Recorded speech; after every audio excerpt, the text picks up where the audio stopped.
Now next is now our study on the selfless nature of the phenomenon. So there are two topics which refute the self of phenomenon. It will be shown that the object of outer fixation does not exist, and that the mind of inner grasping does not exist.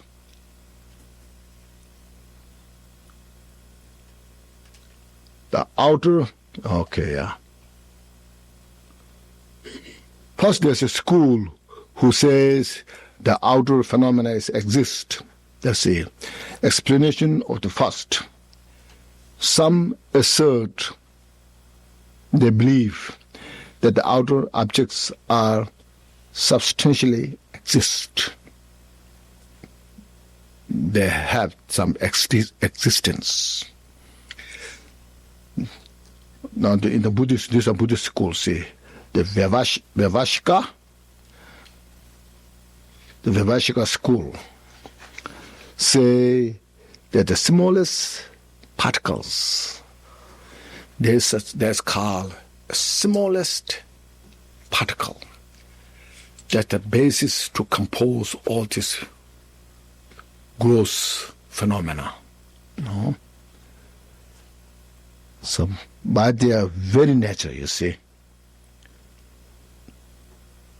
physically exists as material which are round. Now that's small. Now they explain what is the smallest dust particle, atom. No, the smallest dust particle, atom. So the shape is round.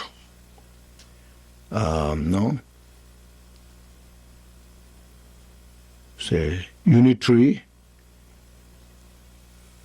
and partless. What means partless? Now this, you don't have a left side or a right side or a top or a bottom. Okay. All just one thing somehow. One thing. So this can't be done. Cannot be done? Why not? You can't paint anything so small that it doesn't have a left side and a right side and the top. Yeah. So, So these particles are surrounded by other small particles. So the many particles, dust particles, smallest dust particles surround it.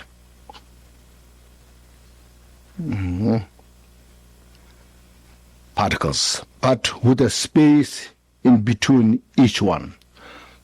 Because it's a partless, so there's a space in between. No. Now they appear to be undivided like a grass in a lush field or the tail of a yak or basin, yak. So when you look from distance, the grassland, look all just one. But you look at each grass has its own ground, no? So this example. All your hair, when you look distance, it's all just one pile of hair. But this all is its own. Come together, they're saying. They do not fly apart. They are not fall into parts, no? But are held together by the karma of sentient beings. Now they believe the karma, because the karma is like the glue, no? All just come together.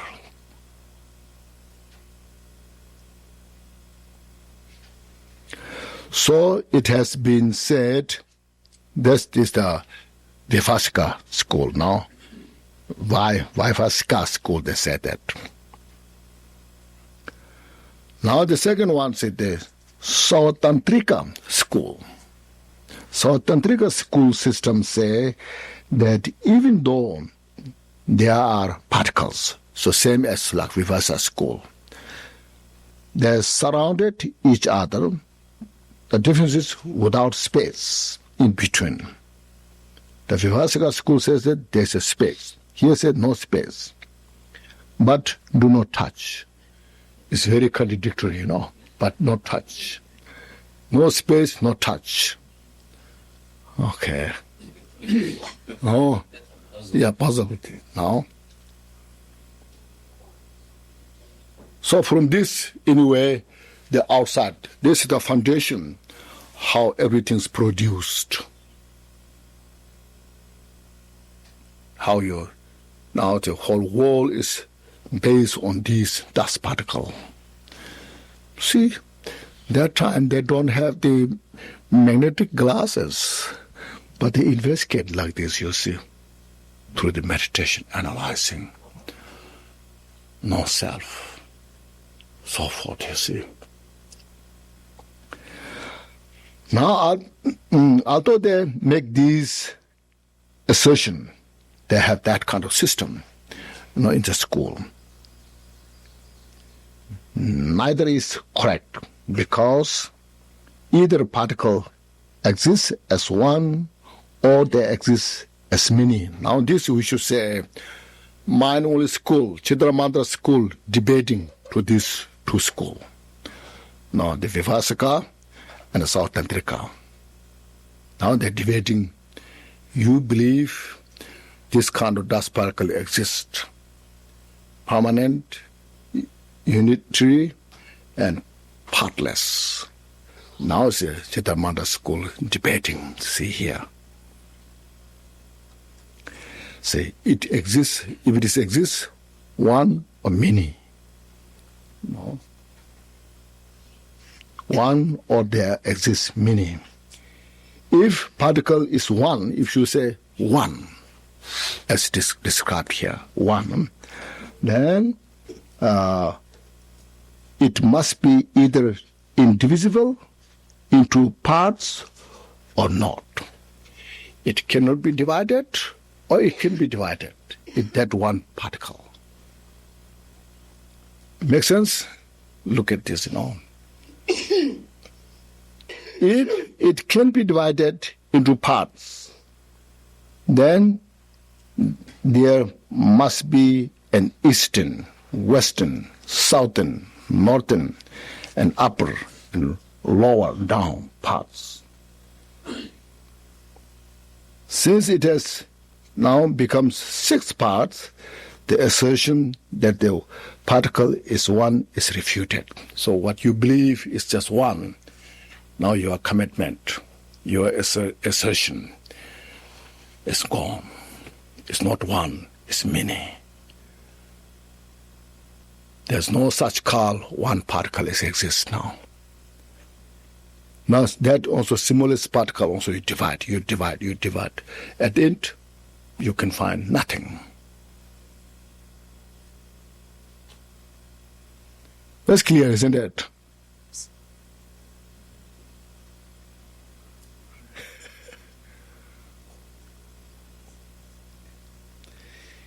If a particle cannot be divided into parts, then whole things would be of nature of one particle.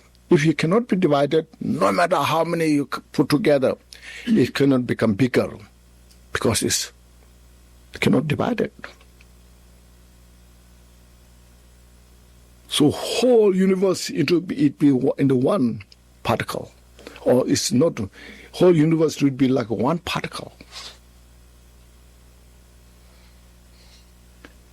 But this is obviously not the case. We can see whole universe. This whole ground is not one particle. In this regard, the 20th stanza says, this by Vasubandhu, saying, Vasubandhu, no? In his text called 20th stanza text, if 6 parts are applied into one particle, the smallest particles becomes 6.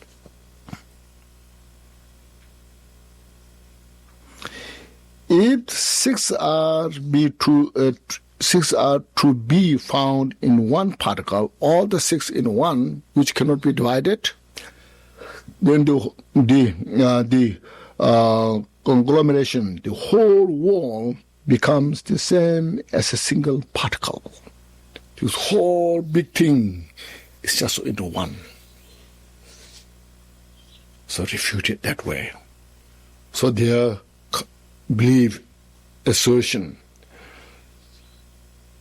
their system, the tenet is destroyed this way.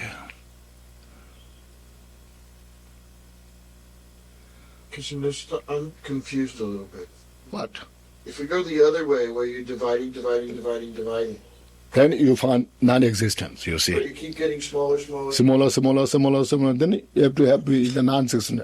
Because no matter how small it exists, still should be, there's a sixth part, There should be east, west, north, south, So that go. And at the end, you find nothing. You see? So you are believing one particle, partless particle, believing that is wrong. This is not right. This is like the quantum physics system, he's here.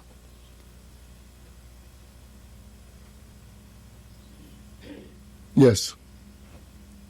How does this system look at energy? Hmm? How does this system or this philosophy look at energy? Like Einstein said that energy and mass can be Yes. exchanged. You see, first we now got this. This all energy is coming from the mind.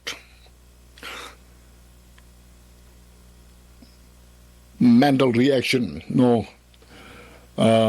it's kind of, it's like inconceivable.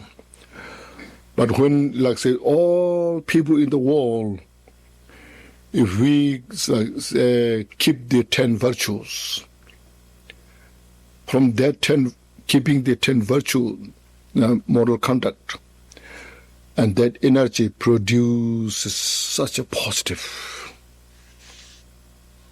because it's a harmonious energy. Now, on the other hand, if we demoralize the 10 virtues, engage in the 10 non-virtues, and from that it produces a negative energy. See? Is the energy existent? Oh? Is the energy existent? Is it? Oh, yes, it exists in a relative state, yes. In the same way that particles exist? Yes, that's right. It's still relative. It's still, yes, we can now say this whole world exists, isn't it? Yeah, it's But it's not exist inherently. Now, if you go through this, you see. Now, it's proving here. First, you have to go through this, step by step coming, See, now up to his, now about there being many particles. Now, this is investigation or study that one particle is not exist. As the Vivashika and South Tantrika, it's according to their assertion, is not exist through this investigation, through this analysis. We can come to the point they are not exist. Now they change their idea, Now about there being many particles. They say, oh no, it's not just one. There are many particles. If you say, then they say, if one particle existed, then it would be proper to say that many, being that accumulation of one, could also exist. If one is exist, then bring together many one. Then you can say that many exist. But in the first place, you see, but because one particle cannot be shown to exist, many also cannot exist. So how? If one is not exist, how there can be many? Because many is a collection of the many one. When one is not exist, there's not many exist. So he has proved that. Therefore, since the smallest particle does not exist, outer objects, being of the nature of the particle, are also non-existent. Now, this is a very scientific approach. You see,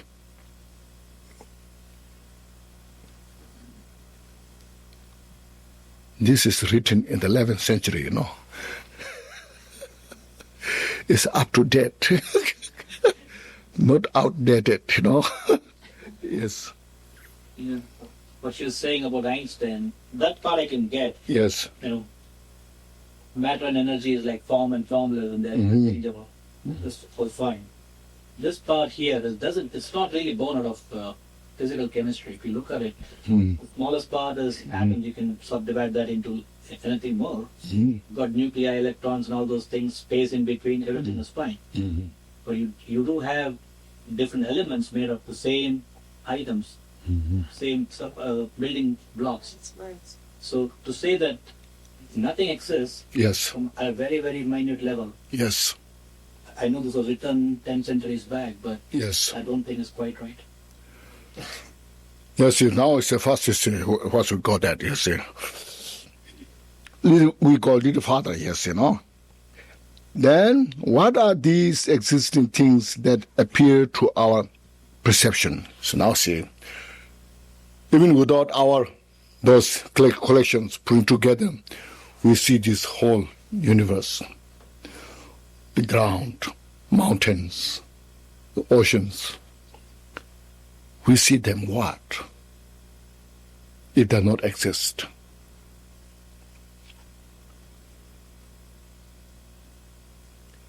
The appearance of outer objects is due to the delusion of one's mind. Now see here. Mental delusions. Since mind arises like this, there are appearances. How can we understand that this is the case? How can understand?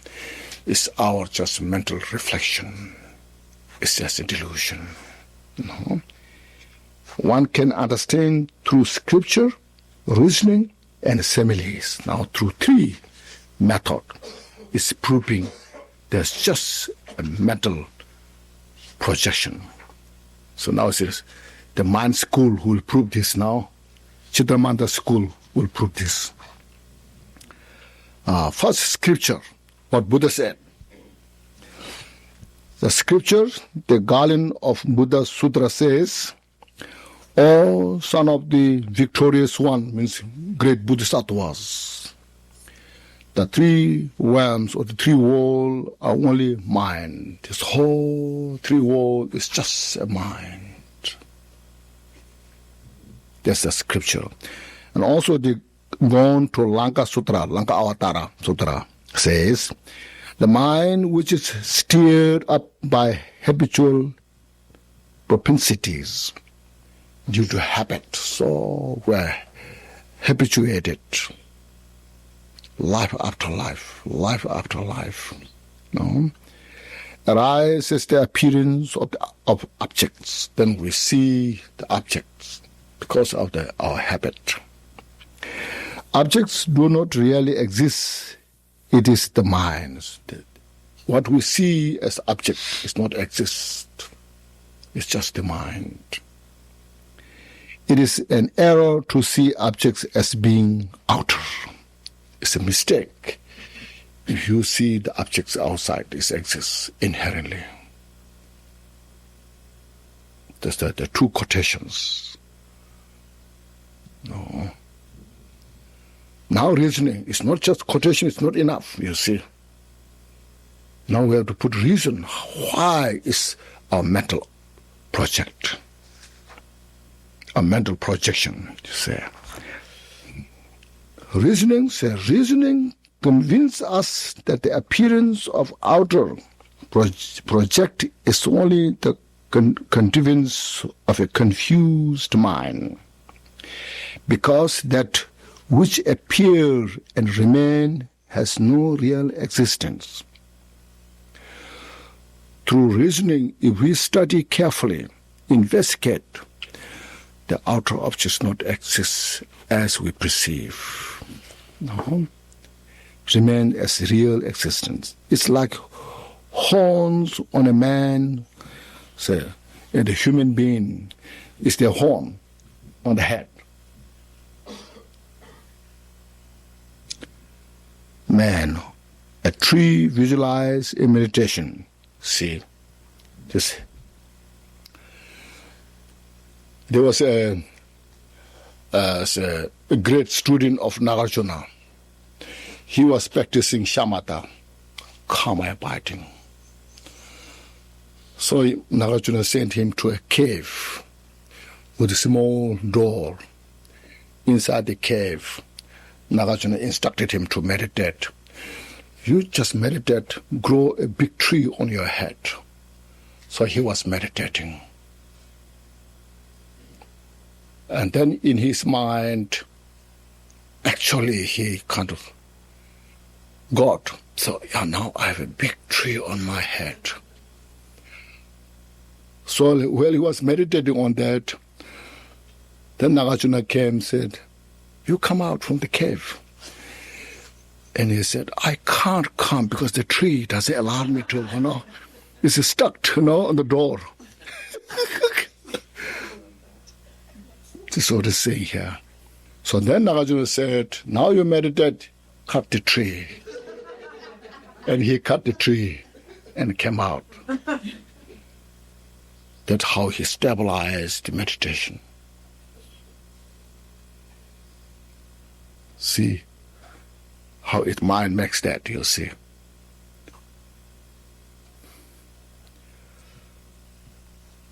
If you meditate in your head, I have a horn on my head, you'll feel I have a horn.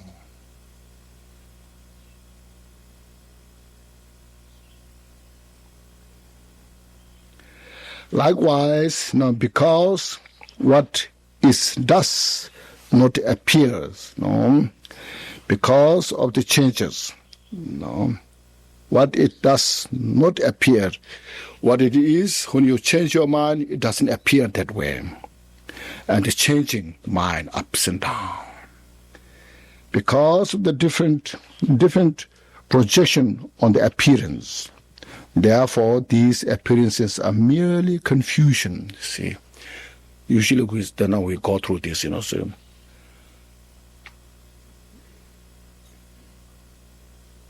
the day when you see the person is your best friend,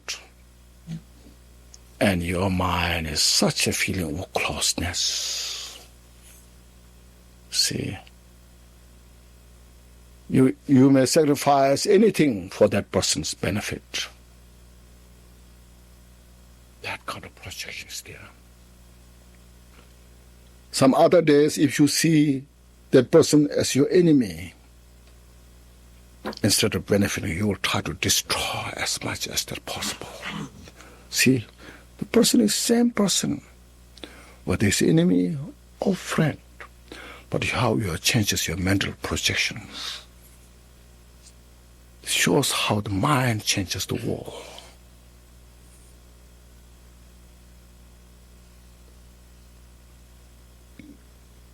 In the house, sometimes your mind is so disturbed, paranoid.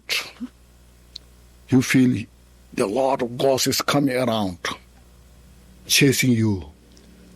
Even there's nothing. But when you're paranoid, this happens to you because your mind's projection. When your mind is calm, peaceful, everything, even real ghost comes, you don't care.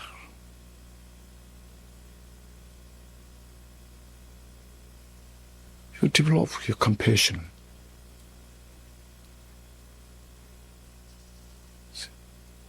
That's it. This the Vajrayana practice is so much designed on this mind. See,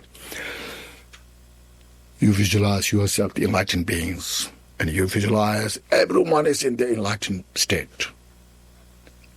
It's to change this projection.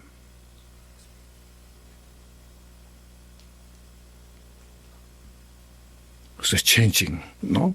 It's called changing.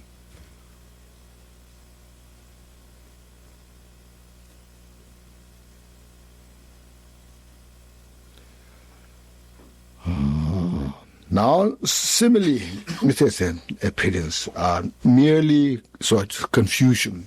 It's a confusion state of the mind. All this you see. That's why I say we went through in the hell realm. You see, all these burning metals, all these metal liquids, all this. Who purposely created all this? And the Shantideva says, it's all the mental projection of the negative.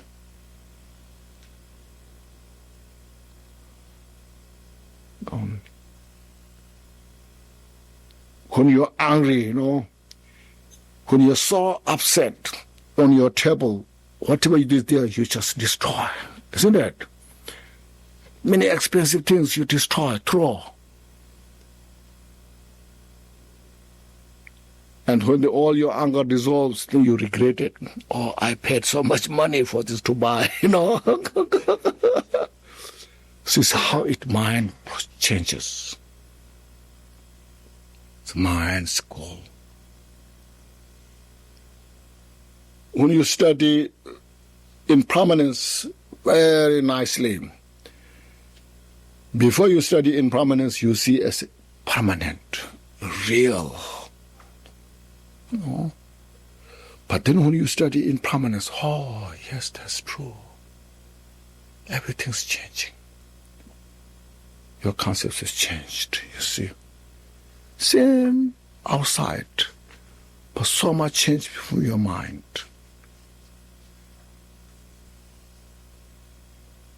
When you study about the suffering of sentient beings, first you look at how everything's just, people are just, attractive.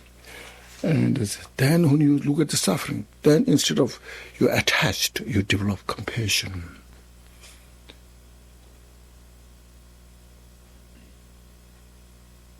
Then when you study interdependent, oh yes, everything's interdependent. Nothing stands independently. That's how, you see, mentally how you can see how project changes when you study, when you practice father and father. See? Simile. As similes, their appearances are like dreams, illusion of magical display, and so forth. See, there's a dream, it's very clear, In the dream, you went to a place,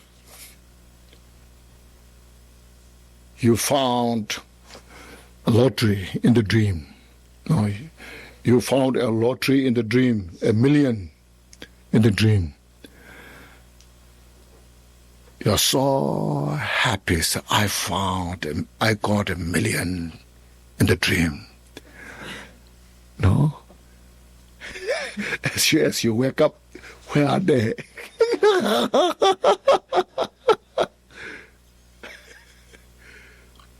See? Where are they? In the dream, it's true. You got it. Now when you wake up, where are they? Like this, you see. There's a dream. Or like a nightmare. You are taken by flood, burning, kind of hold your house. You have such a bad dream, your heart is beating, But as soon as you wake up, there's no flood, there's no fire. It's just a dream. Likewise, like a dream, everything's this nature. Then illusion of the magical displays. There are some magicians, they play, isn't it? They show you many things to see through the causes condition. You see those things. But as soon as this release, the trick, this all dissolved to nowhere. Where they're coming from, where they're going into. Nothing.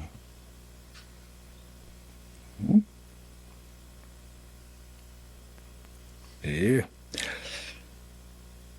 And so forth. These have the object of the outer fixations has been shown not to have existence. So this, through these simple meditation practices, it will give us some understanding how the outer objects does not exist as we perceive.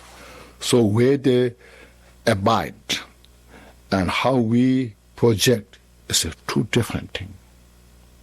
We don't perceive, the direct nature of the what is existed. So through these practices, it gives us a glimpse of understanding how things are changing and how they not exist as we perceive.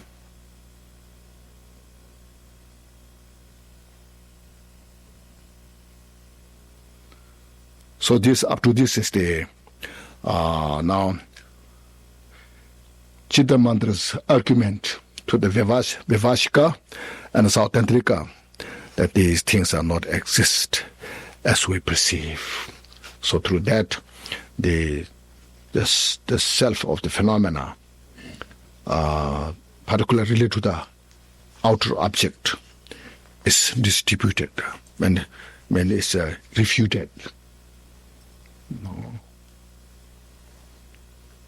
So try to practice. So Raju, what is now? How you feel this argument? This part I can understand. Yes. What I couldn't understand scientifically was the saying that there was no particle. Yes. You understand it? But I had a question.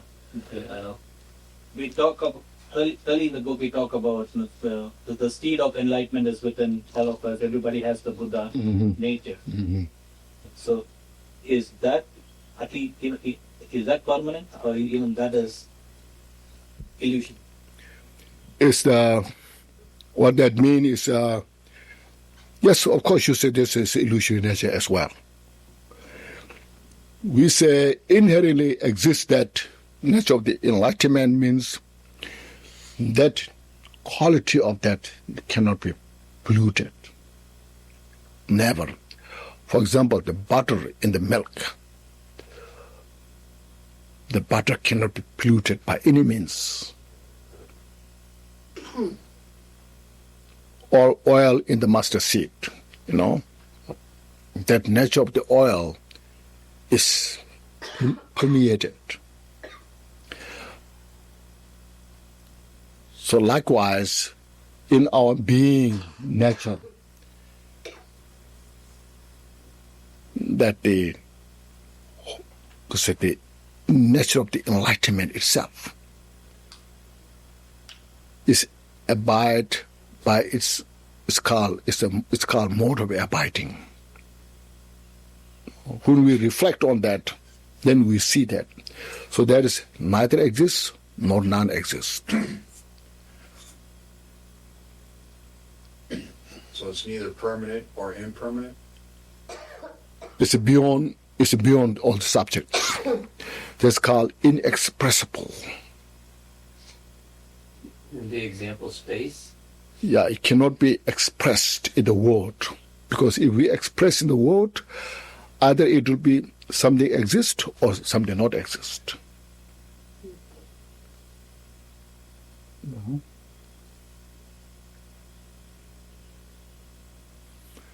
Yes.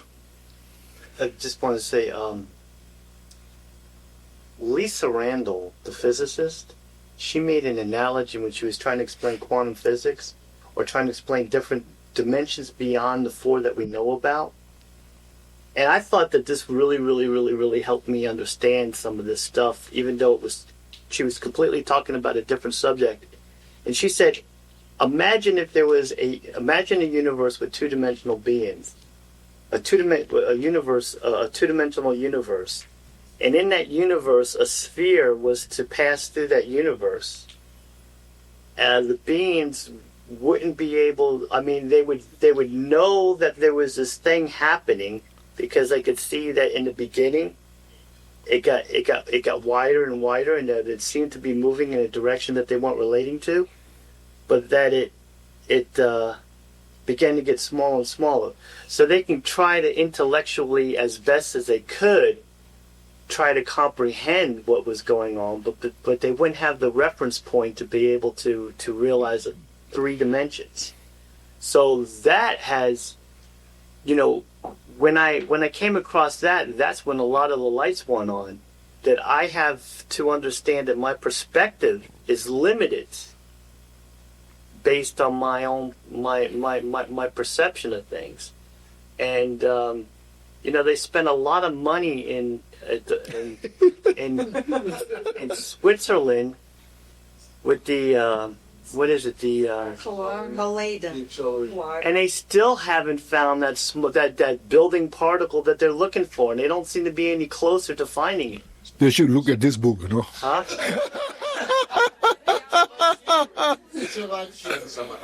So this, yeah, the boson particle, the Higgs boson particle. So and they don't seem to be any closer to finding it. So I just think that we just have to realize that we try to approach this stuff with our finite mind, and we're gonna always bump up against problems. no, what you should encourage or suggest to them, send to retreat, meditate. When they could do that meditation, you see, then, Milarepa, when the logician came to them to debate to Milarepa, the Milarepa said, do you perceive this solid rock? Is it solid or not solid? So then, what he did, he went through the rocks, isn't it?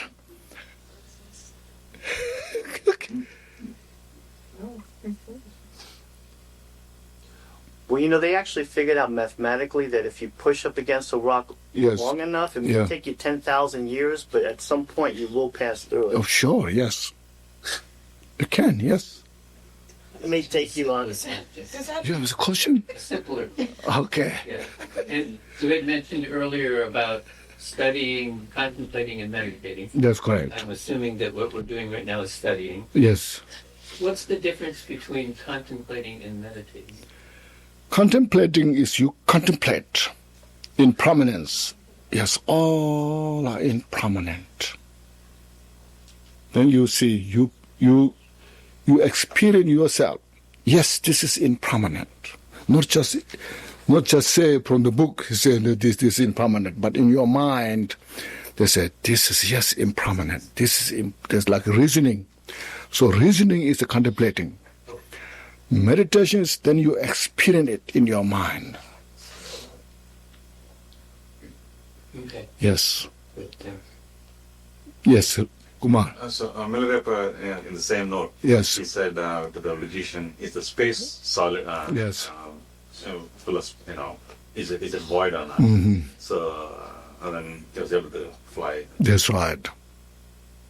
Yes. Yes, Sue, what do you have? So, when you started out talking about the 3 types of wisdom awareness, Yes. and the number 1, which was the mundane, would that be then wisdom awareness at the relative state? Yeah, relative state, yes. So wisdom awareness at the mundane level Yes. is still seeing things as permanent. Yes. Then as you get to the higher levels of wisdom awareness, Just you to become maintain. aware of their impermanence. Yes. The And grasping. especially realizing emptiness. Okay. Yes.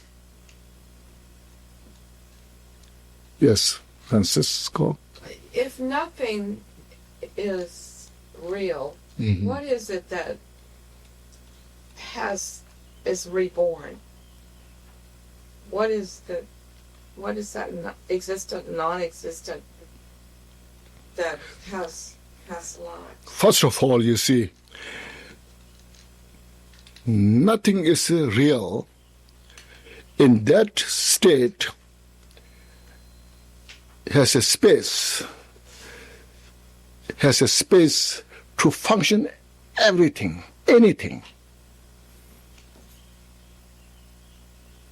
Depending on the individual's mental level, should say, and the karma we create. So within the space of the nothingness, and we create everything. Illusion. Yes, that's right. Yes. Illusion or illusory? No. We create illusion through our delusion. Illusion through delusion? Yes, delusion. Great bumper stick. Yes. Or enlightened, we can create also enlightenment.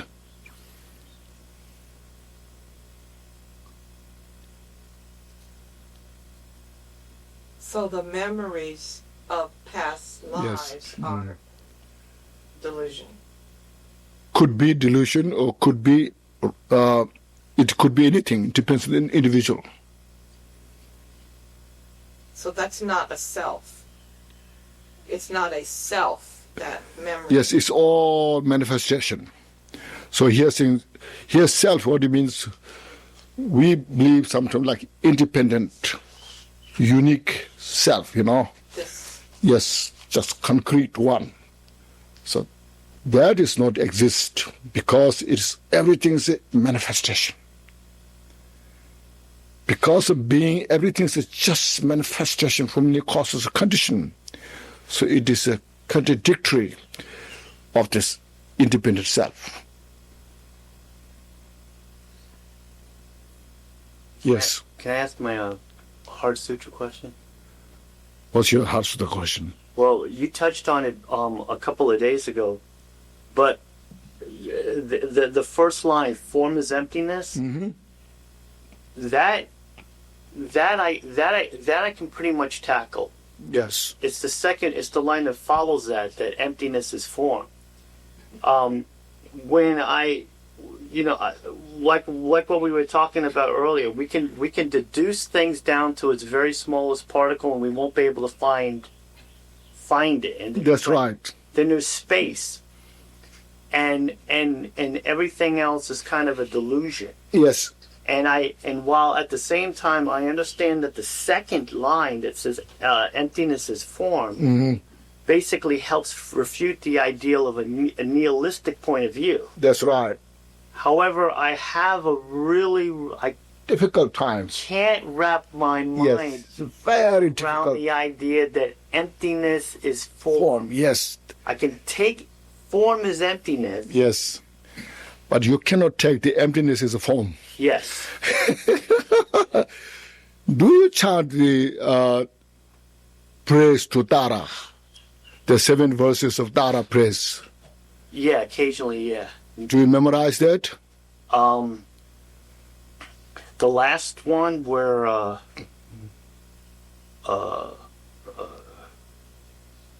memorized it. Yeah, yes, why? Where's your memory? Is a little outside? It's a phrase.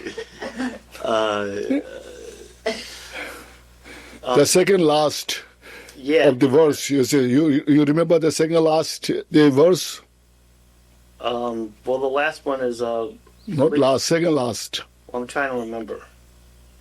One realizes the perfect meaning, One realized the perfect meaning. but Some ignorant of the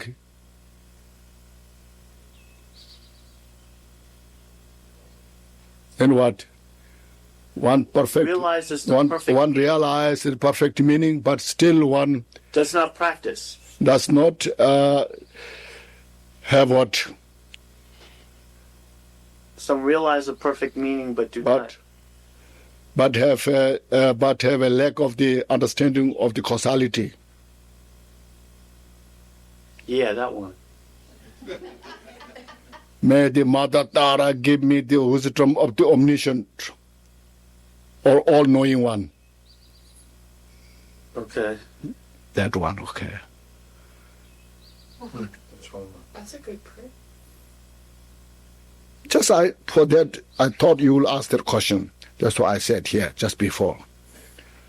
Unborn and born, I said. Once you realize that the birth, growing tree, mother giving birth to child, that very nature of the birth is unborn. And that unborn and birth, you should realize without separation. I gave the answer for you before you asked the question. See, still you couldn't capture that.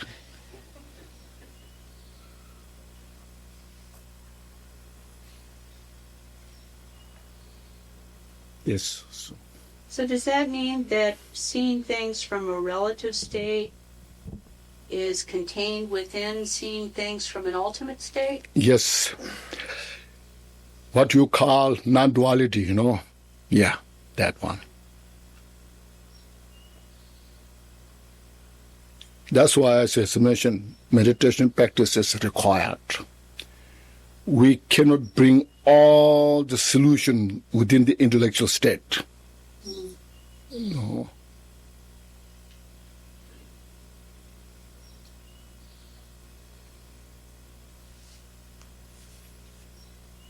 Good. See, that's the Gampopa.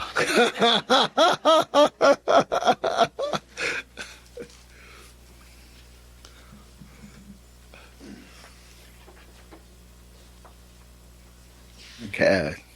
Now we'll say some dedication prayers. So please take a deep breath and just relax and appreciate. And first of all, see that what we have studied today, the few paragraphs in the monastery, the monks, they study and practice study for many years, you see. Many years. It's not easy thing. It requires a lot of concentration, study, contemplate, debate, ask questions. Many years.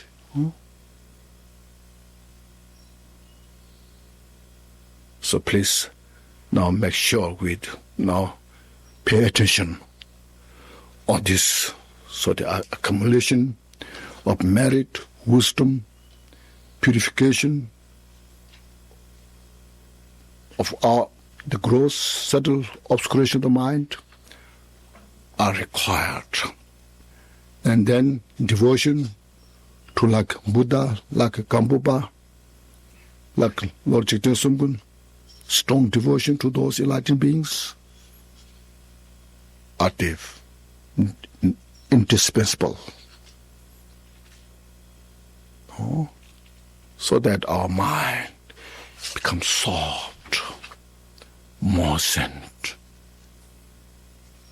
and a place to grow this wisdom.